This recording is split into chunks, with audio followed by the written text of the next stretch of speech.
Okay, so today I want to talk about a certain type of problems and then the kind of data structures that you can use to talk to help dealing with this.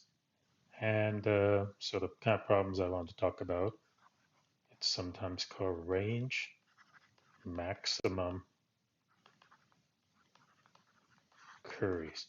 And of course, if you know how to do maximum, you can do minimum, and maybe you can do other things, other kind of operations like sum in a range or other things. But we'll just stick to the maximum range maximum in this discussion. So what is it? I have an array of numbers, right? So I have an array of numbers, n of them, and I want to ask what is the maximum of a, I, all the way to j, right? So I have I have j, and I want to know what is the maximum in this range. Okay, and then like as I said, you might replace the word max with min, or maybe the sum, or some kind of operations. Some of these, some of the operations will allow you to use the same kind of data structures that I'm about to tell you. Okay, so if you're just going to do this, right, you just loop over the elements from I to j, compute the maximum, but that's the end of that. But maybe you want to be able to ask this question many times with different I and j's, right? So if you ask this range and then you ask another range and you keep on asking for different ranges, it might not be so good to just scan this array every time. Also, maybe we also want to allow for things to be updated. So maybe at this point, I want to say, let's update this into, a some other. So if this is I, maybe I equals to, I don't know, 10. And now, if you have some kind of data structure that allow you to quickly compute the maximum of any ranges, you have to somehow update this as well, right? So if you just use a standard array implementation, right, just store the elements in the array, then updating is really cheap. You just update the elements, but every time you answer the question, you're gonna have to do the scan on the whole range, which may be linear time, right? Okay, so what else can we do? So let's just write it like this. So you have two possible things. You can ask for range max, or you can ask for an update, and what I would call naive implementation. Update is linear, it's constant time, really easy, but finding the max could be linear time. Okay, what else can we do?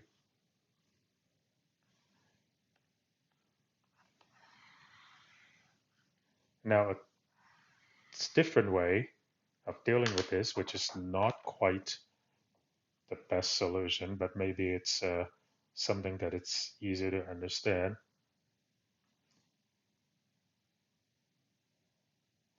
So what we can do is like this.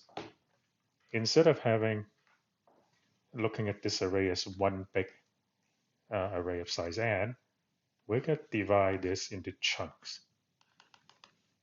How big are these chunks?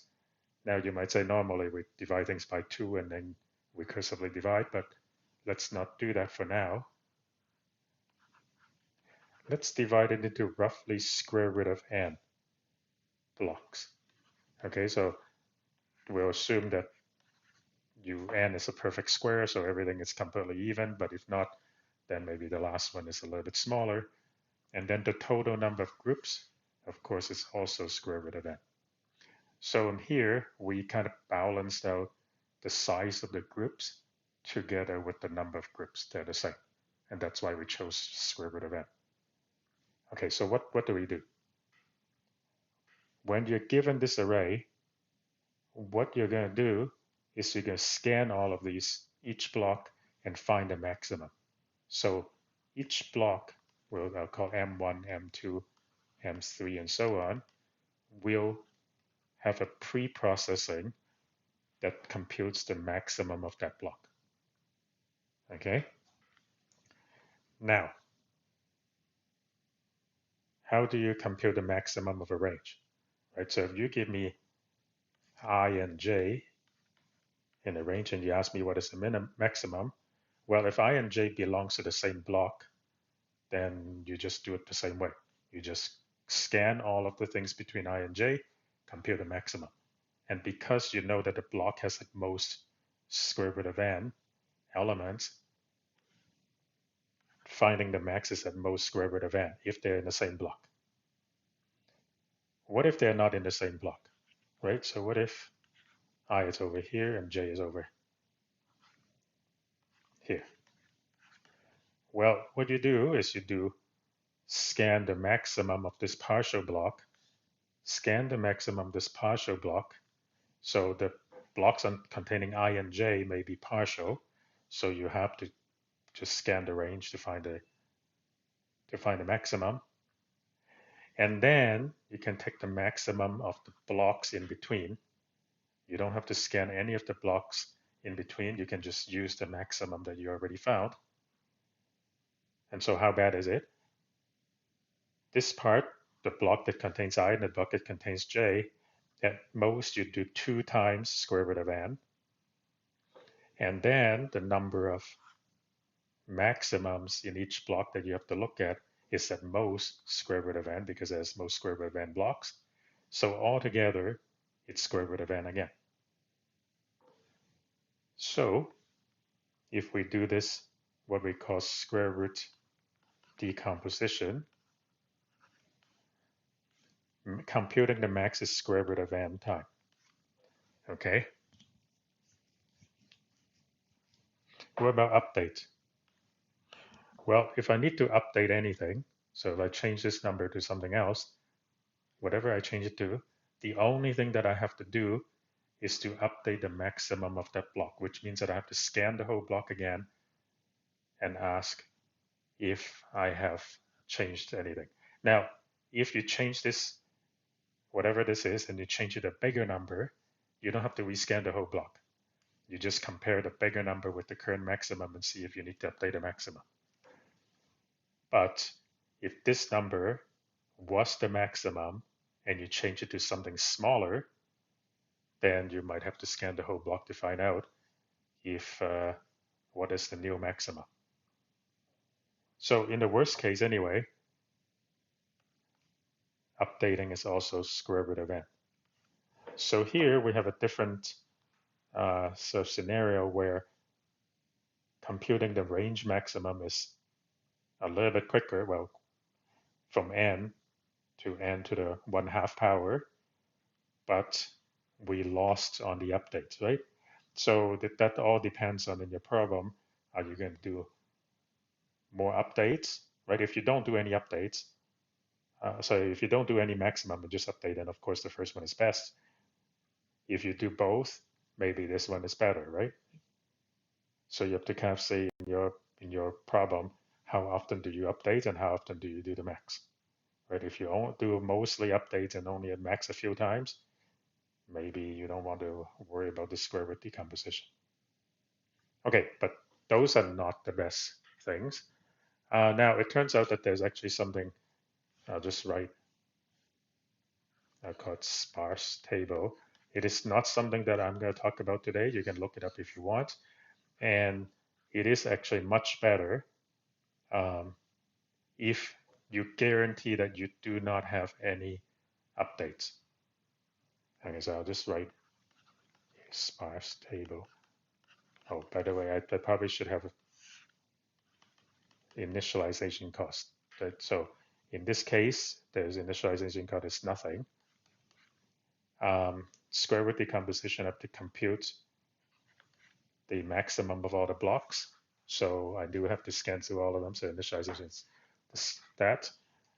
And then sparse table, I'll just say sparse table is good if you do not ever update. So you have a static array that you initialize and you just want to ask for the maximum of every range. Turns out that you can do range maximum queries with constant time. and initialization is a little bit more involved. It's n log n. Okay, so you get the pretty much free maximum queries, but then it takes a bit more time to initialize. So again, if you know for sure that you don't need to update, this is probably the best. And then in terms of how much space you use, I guess uh, maybe I should also mention space usage, although most of the time this is not that important. Naive is just linear space. Square root decomposition is basically linear space plus the square root of n maximums that you have to store, but that gets absorbed into a big O of n, and this is n log n. Okay. Now, what I want to show you is a completely different kind of data structure that allows you to both update and compute the maximum quickly, and doesn't use so much space. And that I kind of foreshadowing it already. The idea is, why do we just break it up into square root of n blocks? Why don't we just divide things into halves and recursively do the same thing? In other words, build a binary tree. So what I'm going to do is I'm going to have a binary tree where the root node consists of basically representing the interval from 0 to n minus 1. Okay, so basically represent the whole array. Now, I'm going to assume that n, it's a power of 2, so everything divided by 2 evenly every single time, but that's not necessary. Okay, even if it's odd or not a power of 2, it still works. It's just that sometimes when you divide, things will not completely be divided equally into two halves, but it doesn't actually matter too much. The two nodes would then represent the first half and the second half.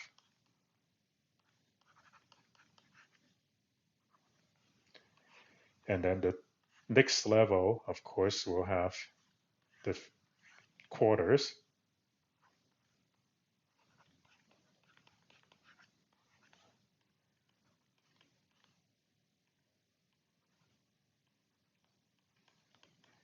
And so on. And you get the idea, right? And then this becomes 1/8 of the array, and eventually the individual elements in the array. Some 0, 0, 0, 1, 1, 1, 2, 2, all the way up to n minus 1, n minus 1. Okay, so we can build this tree. Complete binary tree where all n nodes at the bottoms are leaves. Right, so if you don't have n being power of 2, this tree will not be complete the way that I drew it. There might be some gaps, but if there are any gaps, it will always be on the left-hand side, on the right-hand side. And you probably have seen this sort of thing before, like a heap or whatever. Anyhow, okay, so basically you always divide things into two halves, and then if it's uneven, you give the extra one to the, let's say, to the left, to the right. That doesn't really matter. Okay, what are we going to do? For each node, I am going to store the maximum of the range that node represents. So here, this is the maximum of the entire array.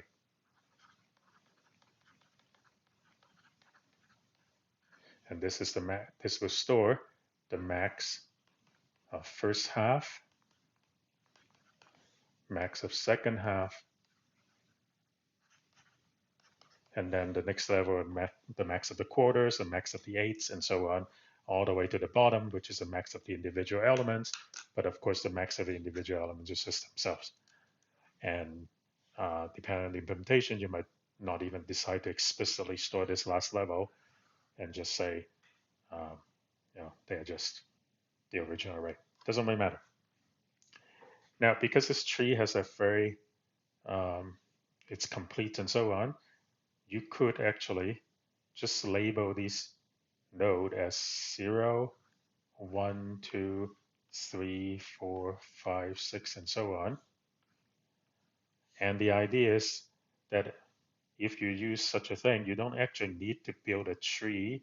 You can actually use array indices 0, 1, 2, 3, 4, 5, and so on to represent the nodes in the tree, because from any node k, 2k plus 1 is the left child. So you can, instead of following a pointer to go to the child, you can just come to a calculations. 2k plus 2 is the right child. And also, let's see here, k minus 1 divide by 2. And when I write divide by 2, I mean divide by 2 and round it down is your parent. Right? So this allows us to move up and down the tree without actually bothering with any pointers and such. And the total number of nodes is basically double the size of n.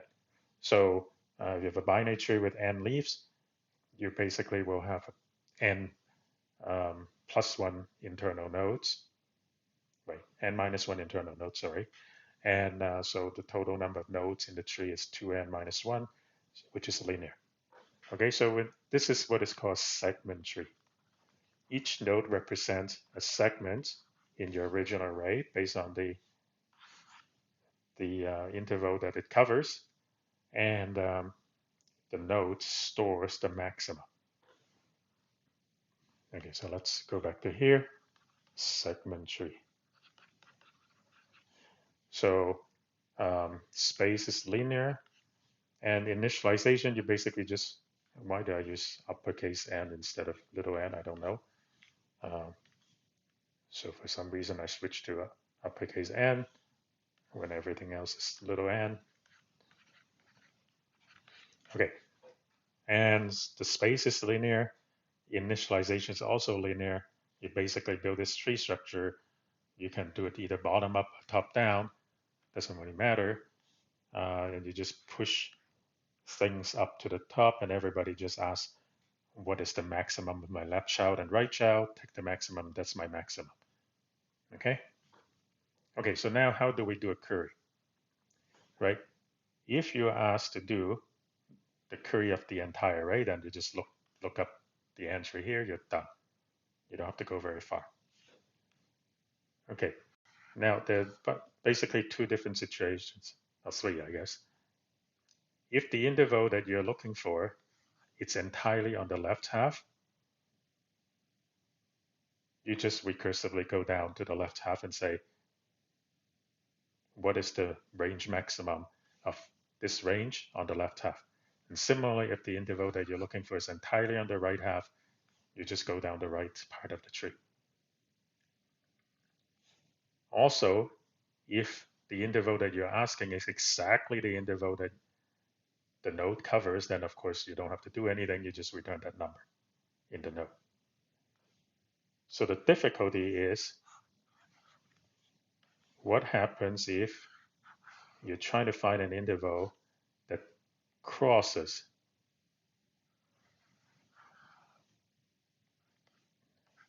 the two halves? Now in this case, you have to basically recursively go to the left on the left half. So you have to ask one query for this interval, and then you have to recursively ask the other way. All right? Now, if you just go down one path, if all the time you go down one path, then this is the standard binary tree traversal thing where you always go down one path. So how far down can you go? It's at most log n steps. But as soon as you have to go down two paths, right? If sometimes you have to go down two paths and you don't know that you might always have to go down two paths, then you might end up exploring the whole tree, and then now that becomes big O of n, which is not good. So why is this okay? So let me try to explain. let's say this is your original array. This is how you cut it in half, and your I and your j are like this. So this is your range. The left half is like here, and then the right half, it's like here. And you have to go both sides, right? There's nothing you can do. So let's see what happens when you go down on the left side. Well, on the left side, it's going to look like this.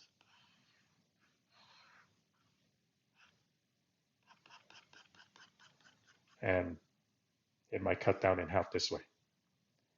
Now, the important thing to realize is that the left side always include this part because that's the end. That's the end point of the left side. The fact that you have an interval that spans both left and right in the top level means that the right endpoint is always covered in this interval. So if you also, again, have to split into two and go both sides because the interval still spans both left and right half, what that means is that this interval, it's guaranteed to be entire. It will not be a partial interval, it's completely covered. And what that means is that in the next level, so in your original tree, this is your original tree, then it goes split again here. When you get down to here, it's going to represent exactly this entire interval, and you can just read off the maximum of this node, which will then be the maximum of this chunk. You never have to keep going down again. So once you do your split in the first level, if you still have to split both sides and go both ways, you know that one side you will stop right away. And similarly on the other side, when you split this way, you know that if you still have to go both left and right, this part will stop right away. There's no more. So at worst, what that means is that you might have to go down this way, more or less just single path, and you have to go more or less down this way, single path. So it's still going to be log n steps.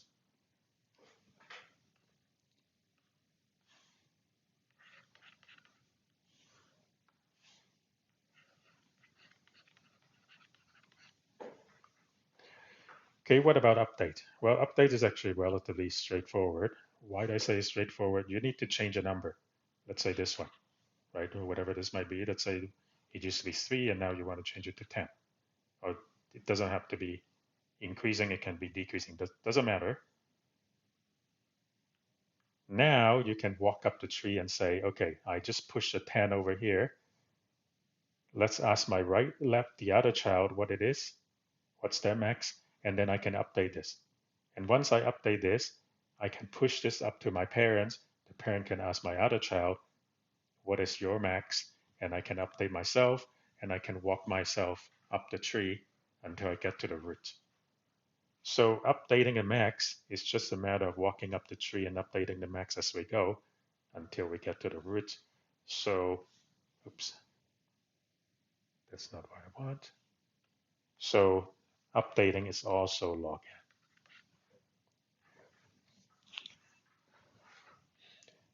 n. And so if you need to do updates and find the maximum many times, segment tree is probably your best shot.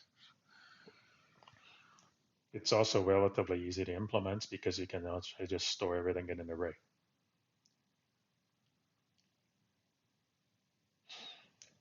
Okay, so I just want to show you in my code library.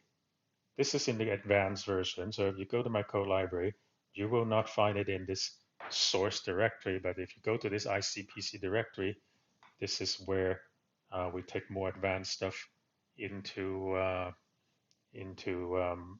higher level of competitions when we used to advance to the World Finals or the North American Championship.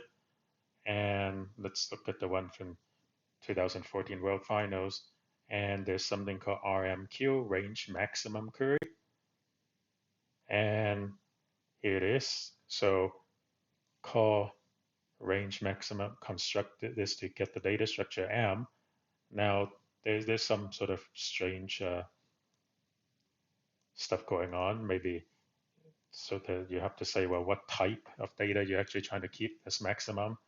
It's not just limited to integer. It can be doubles. It can be even strings, or frankly anything that you can compare and get a maximum.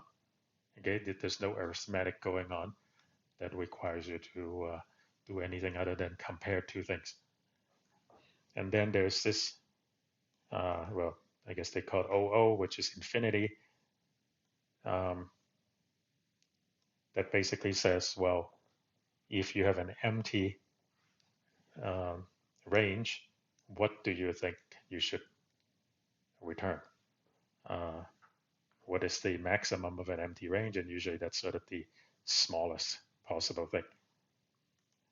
And then there's some other things too. The point is, you're going to store things in these. So A is the original array that you're interested in, and M is this array that is internally used to store this suffix, this segment tree. And as you can see, there are these things like 2 times I plus 1, 2 times I plus 2, and that's basically saying, let's look at the left child and the right child, and then find a maximum, and then this is mine, right? So this algorithm, and then if you really want, you can look at it carefully, and it will tell you um, how to construct this tree. Now, why in this M it actually doesn't store just the numbers; it also stores a pair. So what is a pair? The pair is to perform the maximum value, but also where it is. Okay, so if you have, sometimes you don't just want to know what is the maximum, you also want to have the index where the maximum occurs. And if there are multiple maximum, then which one does it return? I don't remember. So get max, basically this is the empty one. So this is a recursive one that basically subdivides things into two and going down the tree. And I don't remember. Yeah, so this basically is the base case when your range is empty, so it returns the infinity. And then here, basically, if the range that you're looking at, it's exactly covered by the node, then you just return the node, you don't recurse. Otherwise, you find a midpoint, and then you take the maximum, you recursively call the left half, you recursively call the right half, and then return the max. And the max in this case, because of the way this is, it will if there are multiple maxes of the same value, it will return the maximum index. So it will return the last one. If you don't like that, you need to change some of these things. But that's the way it's set up right now. And then update, that basically updates the value. And then here, this basically keeps on going up to the parent, and then the parent is just the maximum to child, which is basically what I told you. Okay, if you need to change it to a min, it tells you just change the word max to min and min to max, and then everything will kind of work. Oh yeah, so one of the things, in case you don't know, this stuff that is in the World Finals or North American Championship libraries, they may not actually compile the way it's written. For example, max n is undefined. If you just take this code, there's no max n anywhere. But because we have page limits on what we can bring, certain things we just don't bother writing because we know people that are using this knows what they have to do to get this to work, right? So they just make sure that they have more the important parts. Okay, and of course, before you call this function, you better make sure that you have m with the correct size and correct type allocated. Now, this was what we wrote for World Finals 2013 and 14 when we were going for the World Finals. And then later on, a different group of students, when they went to the North American Championship, they decided to rewrite a different thing. And this is in the NAC 2000, so North American Championship 2020. And this is a segment tree, which is similar, but it's a little bit different. So it's a class now. Okay, so maybe a bit more self-contained. And this is think of function up. What the heck is that? Okay, so we'll talk about that. And then you have a constructor that takes the number of items, something called ID. What is ID? ID is the identity element of your operation. So again, we'll talk about that. And then there's an operation. So if you're doing min or max, you would supply the min or max here.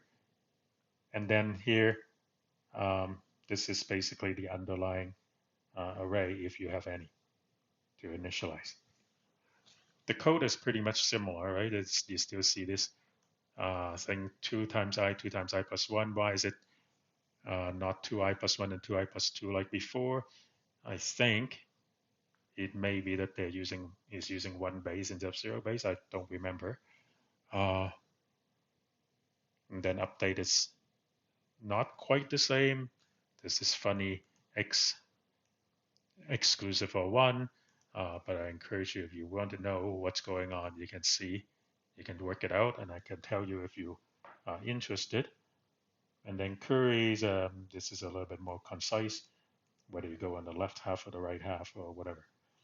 Now, what is this identity? So the identity, it's an element so that when you use your operation, it doesn't change what you're operating on. So for example, if you're adding numbers, 0 is the identity because you can add 0 to anything and it doesn't change that thing.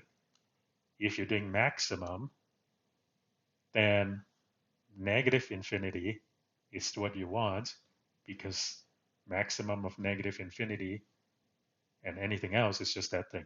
It's just anything else. So this is basically what happened. So he wrote this class so that you can have a segment tree for any operation you want. So for example, max, n is here, so the number of elements. This is essentially negative infinity. So basically a really small number that you know it's smaller than anything that you would legally need for your problem. And then the operation is a function, in this case max, and then the underlying array that you try to initialize, right?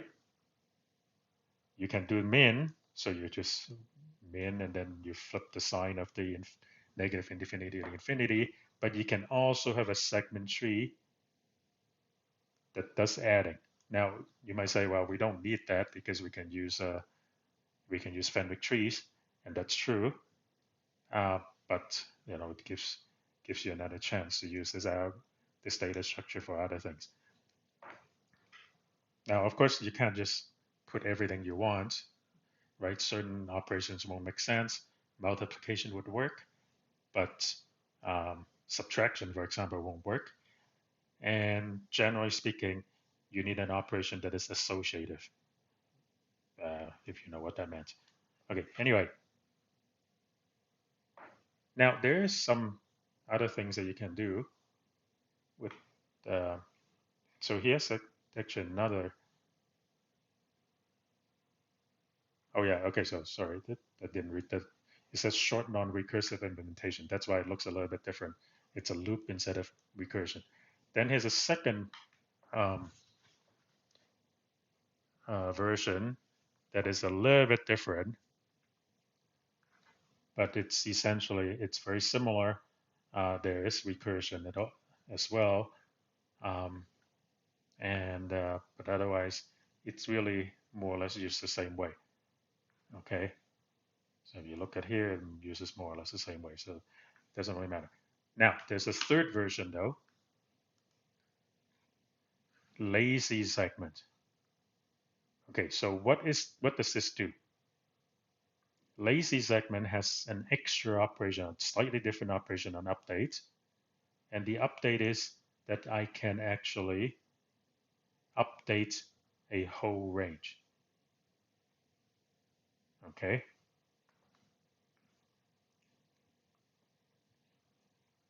Now this one is a little bit more complicated, but let me kind of explain to you what this lazy update is.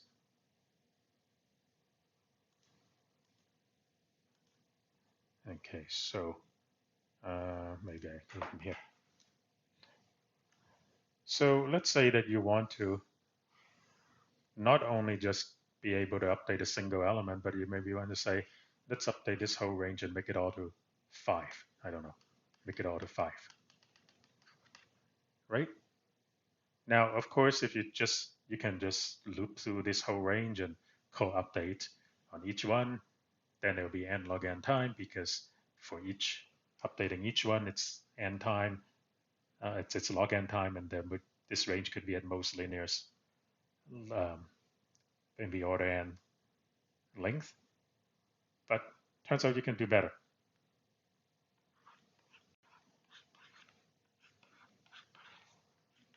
So basically, what happened is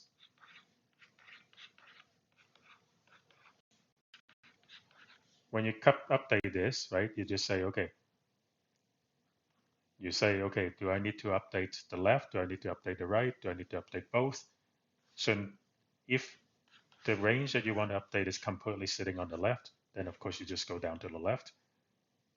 And if you only need to update on the right, you only update on the right.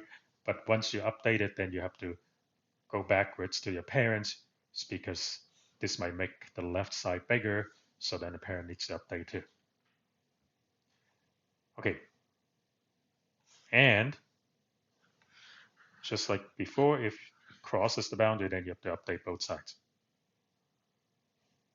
But what if you're at a certain situation and the range that you're asked to update completely covers the whole thing? Right? I know that everything is going to be set to 5. At that point, let's say it's, I don't know, let's say there are more things hanging on here. This is a much taller tree. And let's say this is the node where everything is cut. This node represents an interval that is completely changed. Well, in that case, I'm just going to take whatever this maximum is, override it, and write 5 and stop. I do not go further. Now, you might say, well, I'm not, you know, what if later on I need to do something down here, right? And that's everything down here would be wrong. But for now, I know this is 5, and then I can update this one, I can update this one, everything will be okay. But later on, if I decide to, ask, I don't know, what is a range that covers part of this and so on, then I actually have to go down here, and because none of these has been updated, I know that I'm in trouble. So what we do is that instead of just saying it's 5, we mark this 5 with a special flag. Okay, this special flag is going to tell, and then also the actual, so this special flag is going to tell your algorithm as you travel through this tree, anything underneath, it's really 5. Okay? Now, if you never, whatever you do later on, if you never have to go down below this node, you will never have to change anything. You just don't change anything here. But let's say later on, because you have to deal with this, you might go down this way, you might go down this way, and then maybe you might have to go down this way and so on. Only then, because when you're traveling down this way, you would see this 5. You would need to see the star. Then as you go down, you would know that actually not only whatever you read, it's probably wrong, you can now also change them to 5 and keep the star with you. And then you can kind of, right? And why do you need to keep that start with it? Because you might stop here, but then later on you might have to go down and push this 5 down.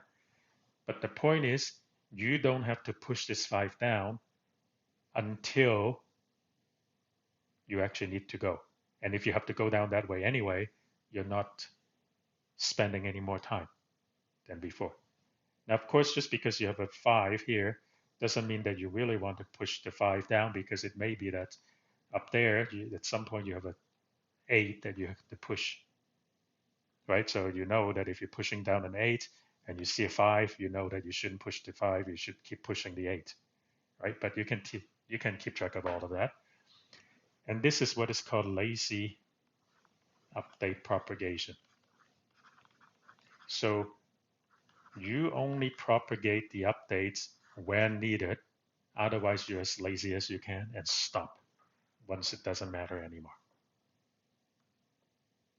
And this allows you to basically also not just have a point update, so you don't just you can update not just a single node, a single array element. You can actually update a whole range and still allow you to have bigger of log n time. And this is basically the algorithm. So there's a propagation, and then it's a little bit more complicated, of course, but that's basically what it is. Okay, so I don't want to go through the code, but I just want to show you what this algorithm is, if, in case you ever find yourself wanting to do this. Now, usually a problem will not just tell you, here's an array, there's a bunch of updates, I'm going to ask you a bunch of maximum or minimum, end of story. Usually this kind of data structures is used to support some other algorithms in a different problem, right? So at some point we might see problems where using segment trees could be helpful, or range maximum queries could be helpful in solving that problem. So for now, I just want to show you this particular data structures and the idea of doing range maximum or minimum queries. And then maybe at some point later, we will see some problems where this could be useful. Okay, I think that's all I want to say today. So I'll see you later.